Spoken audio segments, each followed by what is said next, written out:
Chers Bédoulènes et chers Bédoulins, aujourd'hui je vais vous parler de l'engagement de notre commune pour l'écologie. Alors avant de commencer, je voudrais simplement vous rappeler la superficie de notre commune qui est de 3400 hectares, dont 70% sont boisés et 30% sont partagés en territoire agricole et du territoire urbanisé.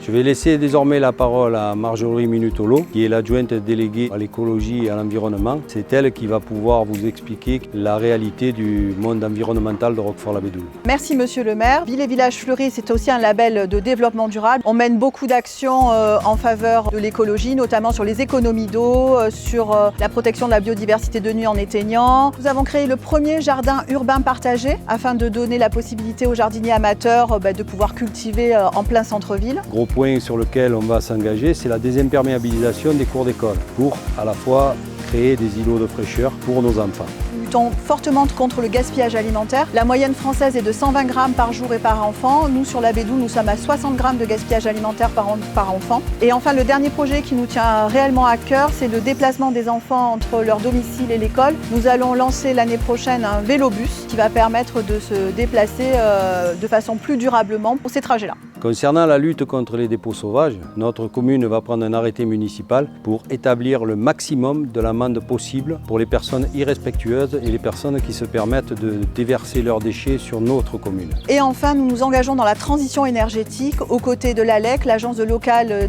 climat-énergie de la métropole, afin de faire des économies d'énergie et de prévoir la planification de la rénovation de nos bâtiments. Et nous tenons aussi également à remercier avec Monsieur le maire l'ensemble des chasseurs bédoulins qui nous aident au quotidien dans le ramassage des déchets sauvages dans nos collines. Merci à toutes et tous et continuons tous ensemble à respecter notre environnement et surtout notre cadre de vie qui est si magnifique. Merci.